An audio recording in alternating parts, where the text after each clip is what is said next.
Nogososro Sabu Inten, halaman 261 sampai 271.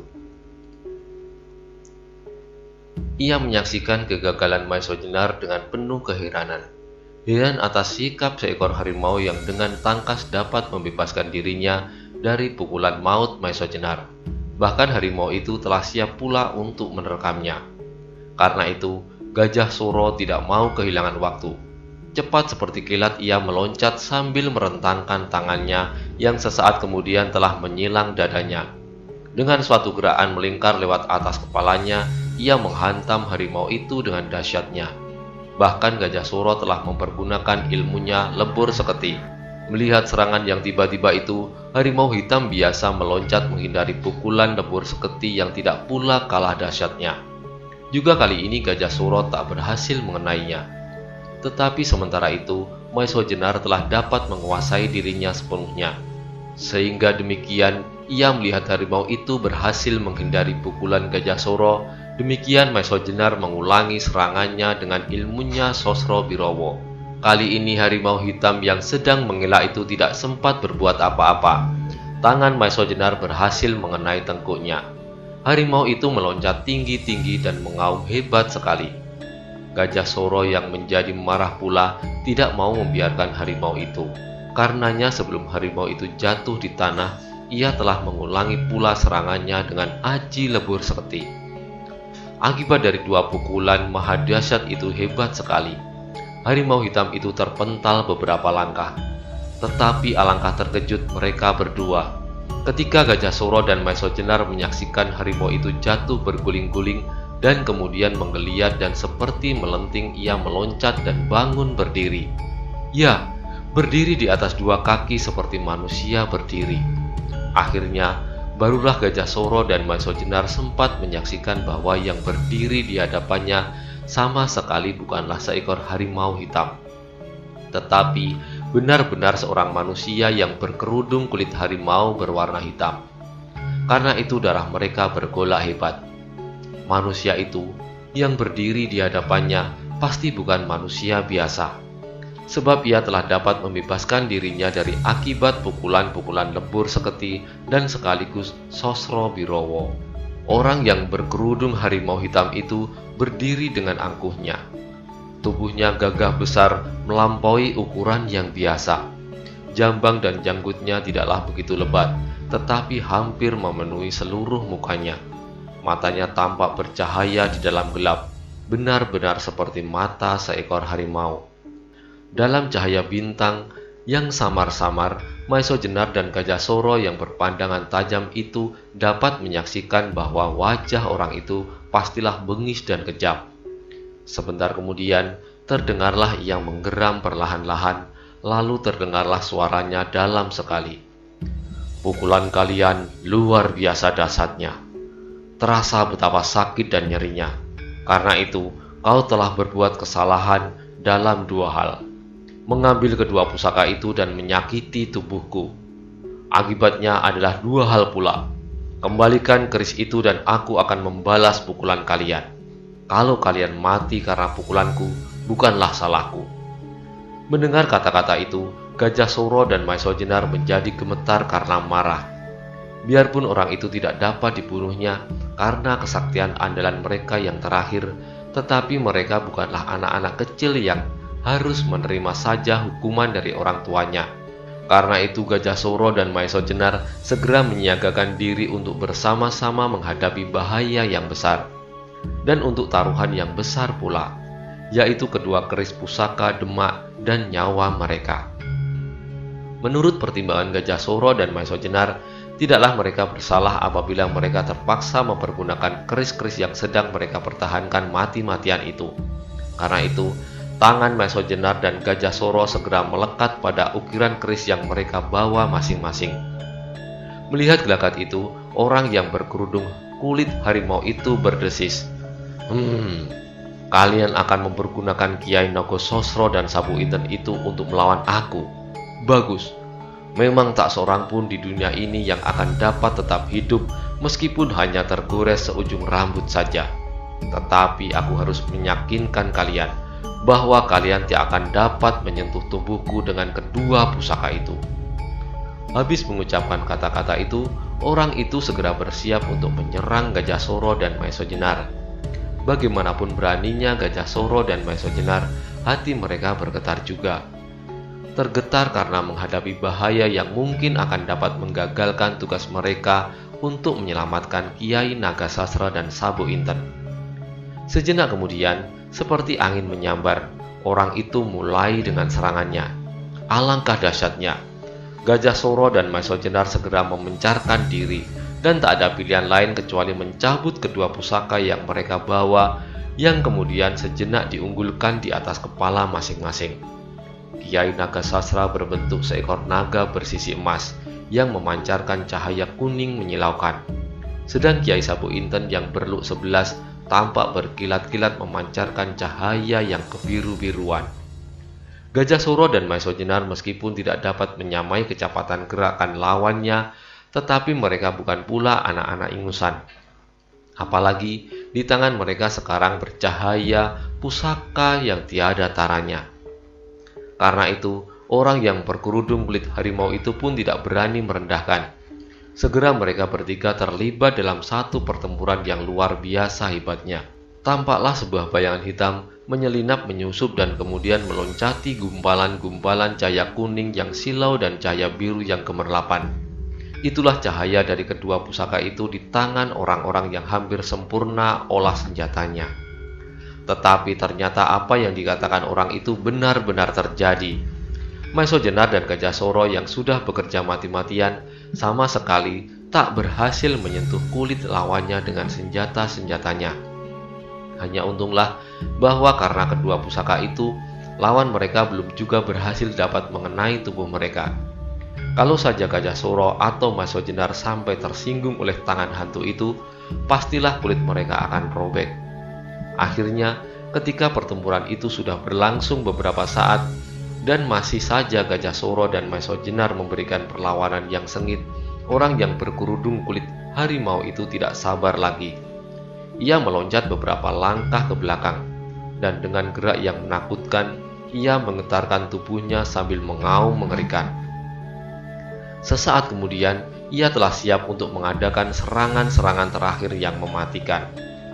Meskipun Gajah Soro dan Maeso Jenar tidak mengerti arti dari gerakan-gerakan itu, mereka yakin bahwa saat yang menentukan segera akan tiba.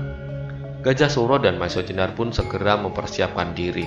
Mereka berdiri kira-kira berjarak 3-4 langkah yang dapat dicapainya dalam satu loncatan. Mereka sudah bertekad untuk bertempur sampai kemungkinan yang terakhir. Kalau mereka berdua harus mati, maka setan itu pun harus dapat pula dilukainya dengan salah satu dari kedua keris itu, sehingga ia pun pasti akan mati pula. Orang yang berkerudung kulit harimau itu setelah berhenti mengaum segera bersiap seperti akan menerkam. Tangannya terjulur ke depan, sedangkan jari-jarinya dikembangkan. Melihat sikap itu, segera Gajah Soro dan Maeso Jenar teringat kepada istri Simarudra yang bertempur dengan cara yang serupa. Tetapi orang ini ternyata mempunyai ketinggian ilmu yang berlipat-lipat. Sejenak kemudian, hampir pada saat orang itu meloncati Gajah Soro, tiba-tiba terdengarlah suara tertawa yang nyaring meskipun tidak terlalu keras. Kemudian disusul gemerisik daun-daun yang tergetar karena suara tertawa itu. Alangkah besar tenaga yang dilontarkan lewat suara yang tidak begitu keras itu. Mendengar suara itu, orang berkerudung kulit harimau itu tampak terkejut bukan main. Dan keadaan itu sangat mengejutkan Gajah Soro dan Maeso Jenar pula. Mereka telah terkejut karena getaran suara itu, disusul oleh sikap orang yang berkerudung itu. Orang berkerudung itu kemudian menegakkan kepalanya. Ia menggeram hebat menunjukkan kemarahannya. Kemudian terdengar ia berkata, "Apa kepentinganmu dengan mengganggu pekerjaanku?" Dan terdengarlah jawaban yang lunak halus seperti suara perempuan. "Terhadap anak-anak itu, kau sudah akan mempergunakan ajimu macan liwung," katanya. "Apa pedulimu?" jawab orang itu. "Banyak kepentinganku atasnya. Mereka adalah murid-murid sahabatku. Dan bukankah persoalan itu adalah persoalan anak-anak? Sebaiknya orang tua tidak usah ikut campur, jawab suara itu. Sebaiknya kau mengurus kepentinganmu sendiri, sahut orang berkerudung itu. Ini juga termasuk kepentinganku, jawab suara itu pula. Aku tidak pedulikan kau, potong orang berkerudung itu. Tetapi aku memperdulikan kau. Kalau kau memaksa pula untuk mencampuri perkara anak-anak, baiklah, kita yang tua-tua ini membuka permainan sendiri. Sedang anak-anak biarlah mereka belajar menyelesaikan masalah mereka. Gila, selamanya kau gila. Kau berharap dapat mengalahkan aku sekarang. Tidak, aku tahu bahwa aku tak akan mengalahkanmu. Tetapi setidak-tidaknya kau juga tidak akan dapat mengalahkan aku. Dan permainan itu akan memberi kesempatan kepada anak-anak itu untuk berlindung pada bapak-bapaknya. Karena ada seorang bapak telah ikut campur pula, jawab orang itu. Suara orang asing yang lunak dan mirip suara perempuan itu terang berasal dari belakang Gajah Soro dan Maiso Jenar. Meskipun demikian, Gajah Soro dan Maiso Jenar tidak berani menoleh ke belakang. Mereka tahu bahwa orang itu pasti tidak akan bermaksud jahat. Sebab kalau demikian, sudah sejak tadi ia dapat membunuhnya dari arah punggung. Apalagi ketika mereka berdua mendengar pembicaraannya dengan orang berkerudung itu. Hati mereka seperti disiram embun. Tetapi meskipun demikian, mereka hampir tak berani berkedip. Sebab setiap saat orang yang berkerudung itu dapat meloncatinya dan merebut pusaka-pusaka itu, yang barangkali malahan dapat dipergunakan untuk melawan orang yang berada di belakangnya itu. Sebentar kemudian, kembali orang berkerudung itu menggeram. Jangan kau coba menghalangi aku, katanya. Sesudah itu terjadilah suatu hal di luar daya pengamatan Gajah Soro dan Maiso Jenar. Meskipun mereka berdua termasuk orang-orang yang disegani karena kesaktiannya, tetapi mereka sama sekali tidak dapat menangkap gerakan orang berkerudung itu. Apa yang dilihatnya hanyalah seperti pancaran kilat yang membelah langit. Sedemikian tiba-tiba dan berlangsung cepat sekali. Orang berkerudung itu tahu-tahu rasanya sudah melekat di pelupuk mata Gajah Soro. Kemudian segera disusul dengan peristiwa yang sama cepatnya. Sebuah benturan yang luar biasa dahsyat terjadi di hadapan mata Gajah Soro dan Maiso Jenar tanpa dapat diketahui permulaannya. Apa yang mereka ketahui kemudian adalah orang berkerudung itu telah berdiri berhadap-hadapan dengan seorang yang berperawakan kecil. Sikapnya pun mirip dengan suaranya. Sama sekali tidak gagah dan garang, tetapi justru mirip sikap seorang perempuan. Orang itu berdiri dengan tubuh masih bergetar di antara Gajah Soro dan Maiso Jenar, dan di hadapannya berdiri orang berkerudung itu yang juga tampak sedang berusaha menguasai keseimbangannya. Kau benar-benar akan mencampuri urusanku, bentak orang berkerudung itu. Sudah aku katakan sejak tadi, jawab orang yang mirip dengan perempuan itu. Kemudian tampaklah orang berkerudung itu memandangi berganti-ganti Gajah Soro, Maiso Jenar dan orang asing itu. Mukanya yang hampir seluruhnya ditumbuhi rambut yang jarang-jarang itu tampak berkerut.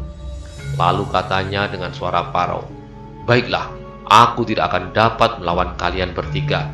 Tetapi jangan mengira bahwa aku telah melepaskan kepentinganku atas kedua anak-anak yang bermain-main dengan pusaka-pusaka itu." Setelah berkata demikian, segera ia meloncat tak ubahnya seekor harimau dan kemudian menyusup lenyap di gerumbul liar.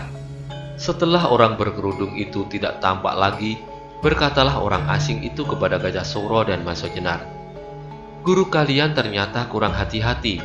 Untunglah aku melihat harimau itu sedang kalian tidur nyenyak, sehingga aku terpaksa membangunkan kalian dengan batu. Seharusnya guru kalian tidak melepaskan kalian tanpa pengawasannya." Gajah Soro dan Maiso Jenar kemudian dengan membungkuk hormat mengucapkan terima kasih yang sebesar-besarnya, dan dengan agak berdebar-debar Gajah Soro mencoba bertanya, "Bolehkah aku mengetahui siapakah Tuan?" Orang itu tersenyum. "Tidakkah gurumu pernah bercerita tentang aku?" jawabnya. Gajah Soro mengernyitkan alisnya sambil mengingat-ingat cerita gurunya tentang sahabat-sahabatnya. Maiso Jenar juga mencoba untuk menebak-nebak siapakah kiranya yang berdiri di hadapannya itu. Tiba-tiba mereka hampir bersamaan teringat kepada cerita guru mereka masing-masing.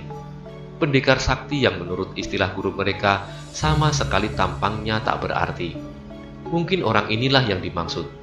Maka dengan hampir bersamaan pula mereka mengucapkan sebuah nama. Tuankah yang bergelar Titis Anganten dari Banyuwangi? Kembali orang itu tersenyum. Nah, ternyata kalian kenal dengan aku.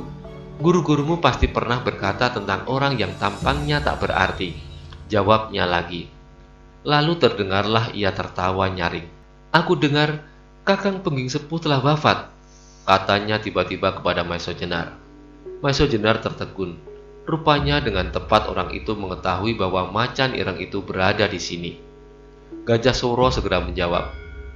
Mungkin Tuan, sebab guru tak pernah menyebutkan itu.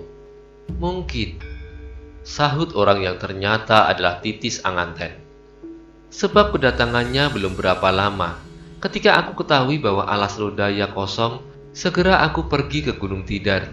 Ketahuilah bahwa orang itulah yang sebenarnya bernama Simarodra. Ia adalah ayah dari istri Simarodra yang sekarang. Dan terkaanku adalah tepat. Ia pergi mengunjungi anak perempuannya di Gunung Tidar. Beberapa lama aku terpaksa mengeram mengawasinya. Jadi aku dapat melihat seluruhnya yang terjadi di muka gua Simarodra. Aku dapat melihat kedatangan kalian dari arah yang berbeda. Dan aku terpaksa membantu ketajaman sirep yang kau sebarkan. Sebab Simarodra itu pun telah mencoba melawannya. Dan karena kami lakukan berdua, maka sirep kami pun menang.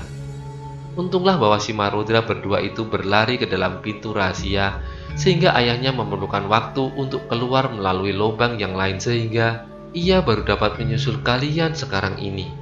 Dan agaknya karena kedatangannya itu ingin dirahasiakan, dan karena kepercayaannya kepada anaknya, ia tidak merasa perlu untuk membantu. Lanjut Titis Anganten. Persoalannya menjadi jelas bagi Maiso Jenar dan Gajah Soro. Ternyata ketika mereka tidur nyenyak, mereka telah dibangunkan oleh Titis Anganten. Itulah sebabnya mereka merasa seperti dilempar dengan batu. Dan apa yang mereka hasilkan sekarang, sebagian adalah karena jasa orang itu pula. Karena itu, sekali lagi mereka mengucapkan terima kasih yang tak terhingga. Tetapi, sampai sekarang aku masih belum mengenal nama-nama kalian. Siapakah namamu, anak muda? Tanya Titis Anganten kepada Maiso Jenar. Namaku Maiso Jenar, Tuan. Sebagai seorang prajurit, aku disebut Ronggo Tohjoyo, jawab Maiso Jenar. Titis Anganten mengangguk-angguk. Sudah lama sekali aku tak bertemu dengan Kakang Pengging Sepuh, sehingga aku belum mengenal nama murid-muridnya. Sedang apa yang kau lakukan terhadap lawan-lawanmu dengan Sosro Birowo yang terkenal itu, kau benar-benar mengingatkan aku kepada gurumu. Kelak, kalau telah mengendap benar-benar dan dapat menguasai setiap saluran nafasmu dengan baik, maka dapat diharapkan bahwa kau setidak-tidaknya akan dapat menyamai gurumu. Hanya sayang bahwa gurumu itu tidak lagi berkesempatan menuntunmu lebih lama lagi, sehingga kau harus berjuang sendiri untuk mencapai kesempurnaan, kata Titis Anganten kepada Maiso Jenar. Kemudian Titis Anganten bertanya kepada Gajah Soro. Ilmumu lebur seketi ternyata sedikit lebih masak dari Maiso Jenar. Siapakah namamu? Aku bernama Gajah Soro, Tuan, jawab Gajah Soro. Titis Anganten mengernyitkan alisnya. Namamu mirip dengan nama gurumu. Mungkin kau tidak saja muridnya. Menilik wajahmu yang mirip dengan wajah Kakang Soro, aku sejak tadi sudah mengira bahwa kau adalah anaknya, katanya kemudian. Benar, Tuan, aku adalah anaknya yang sulung, jawab Gajah Soro. Kembali Titis Anganten mengangguk-anggukkan kepalanya. Mungkin karena gurumu yang bahkan ayahmu masih selalu dapat mendampingimu, itulah maka ilmumu agak lebih masak sedikit dari Maiso Jenar. Tetapi, bagaimanapun aku telah dapat menyaksikan suatu pertujuan yang luar biasa. Sosro Birowo beradu dengan lebur seketi, dua macam ilmu yang tak ada bandingannya. Lanjutnya, mendengar pujian itu, Maiso Jenar dan Gajah Soro agak canggung pula. Nah, sekarang sarungkan pusaka-pusaka itu, kata Titis Anganten lebih lanjut. Kata-kata itu telah menyadarkan Gajah Soro dan Maiso Jenar bahwa sejak tadi kedua pusaka keramat itu masih saja digenggamnya erat-erat. Karena itu, maka setelah diungkupkan di atas kepala masing-masing, keris itu kemudian disarungkan kembali. Sekarang, kata titis Anganten melanjutkan, untuk sementara kalian akan aman. Macan ireng itu pasti tidak akan mengganggumu lagi. Tetapi untuk seterusnya, kau harus berhati-hati. Sebab ilmunya yang dinamainya macan liwung itu tak kalah pula dahsyatnya. Mungkin ilmu itu masih belum diturunkan kepada anak atau menantunya. Tetapi dengan kejadian-kejadian ini, tidak mustahil bahwa ia akan menurunkan ilmunya itu segera untuk mendapat tenaga-tenaga yang akan membantunya melawan angkatan tua dan kalian. Akibatnya pastilah besar. Apalagi kalau si Marudra itu menghubungi sahabat-sahabatnya, misalnya Bugal Kaliki dari lembah Gunung Cerme. Mungkin juga dengan Ki Pasingsingan dari Mentau, sela Maeso Jenar. Mendengar kata-kata Maeso Jenar itu, tampaklah titis Anganten agak terkejut. Tetapi akhirnya ia menjawab juga, "Iya Tuan, Pasingsingan Guru Lowo Ijo di Mentau." "Ah, barangkali kau keliru Maeso Jenar," kata titis Anganten. "Tidakkah gurumu sering mengatakan kepadamu bahwa Pasingsingan itu termasuk salah seorang dari kami?" "Benar Tuan," jawab Maeso Jenar menjelaskan. Tetapi ternyata ia telah mengambil seorang murid yang terkenal dengan sebutan Lowo Ijo, yang termasuk dalam golongan hitam. Kembali wajah titis Anganten berubah. Rupanya ia tidak menyetujui keterangan Maeso Jenar. "Siapakah yang mengatakan itu kepadamu?" tanyanya. "Aku pernah melukai Lowo Ijo itu dengan Sosro Birowo," jawab Maeso Jenar. "Hal itu terpaksa aku lakukan karena Lowo Ijo mempergunakan cincin bermata aki yang merah menyala dan beracun. Pada saat itu, muncullah Pasingsingan yang akan membunuhku. Untunglah bahwa pada saat itu hadir pula Ki Ageng Pandan Alas, meskipun tidak menampakkan diri." "Pandan Alas?" potong titis Anganten, dan tiba-tiba wajahnya menjadi terang oleh suatu kesan yang lucu terhadap Pandan Alas. "Ya, Ki Ageng Pandan Alas telah memberikan tanda-tanda kehadirannya dengan sebuah tembang dandang gulo," sambung Maeso Jenar. "Ah, masih saja orang tua itu senang pada tembang. Masihkah suaranya baik dan nadanya tidak sumbang?" Terdengarlah titis Anganten tertawa lirih. "Bagus, bagus. Orang tua jenaka itu rupanya masih akan panjang umur. Tetapi bagaimanakah dengan Pasingsingan?" Mendengar pertanyaan itu, segera Maeso Jenar menjawab, "Orang itu memakai kedok kayu yang kasar." "Betul, kau betul. Pasingsingan itu mungkin berwajah bopeng sehingga ia malu menampakkan wajahnya. Kami sahabat-sahabatnya pun belum pernah mengenal wajahnya yang asli. Dan batu merah yang disebutkannya Aki Kelabang Sayuto itu benar-benar miliknya. Tetapi," titis Anganten berhenti sebentar, lalu melanjutkan, "aneh kalau ia termasuk aliran hitam." "Menurut Ki Ageng Pandan Alas, beliau meragukan keaslian Pasingsingan itu," sahut Maeso Jenar. "Hei!" kembali titis Anganten terkejut. Mungkin. Tetapi setan mana yang berani mengaku Pasingsingan itu? Pasti ia termasuk dalam tingkatan orang tua itu pula. Kalau tidak, barangkali umurnya tidak akan lebih dari 1 hari saja." Titis Anganten berhenti berbicara. Tampaklah ia sedang berpikir. Lalu tiba-tiba katanya, "Nah Gajah Suro dan Maeso Jenar, pulanglah kalian. Sebaiknya Kakang Suro di Poyono segera diberitahu mengenai kehadiran si Marudra. Perkara Pasingsingan biarlah diurus oleh Pandan Alas, yang sudah tidak punya urusan apa-apa lagi kecuali bertanam jagung. Ya, memang ia suka menanam jagung sejak muda. Itulah pokok makanannya. Ia sama sekali tidak akan pernah makan beras." Kemudian terdengarlah titis Anganten itu tertawa. Lalu sambungnya, "Kalau Kakang Suro di Poyono sudah tahu, selesailah tugasku. Aku ingin melanjutkan perjalanan ke barat. Mumpung aku sudah sampai di sini, aku ingin mengunjungi Kakang di Gunung Slamet." "Tetapi tidakkah Tuan hendak singgah di rumahku?"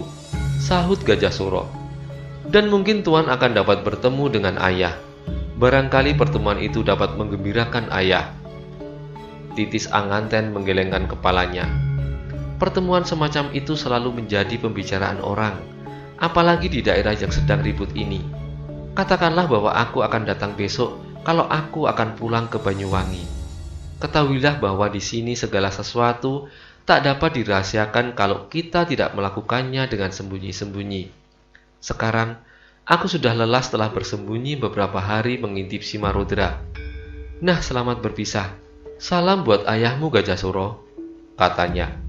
Setelah itu, Gajah Suro dan Maesho Jenar tidak sempat lagi untuk mengatakan sesuatu, sebab segera Titis Anganten melangkah pergi, menyelinap di antara dedaunan dan hilang di telan gelap.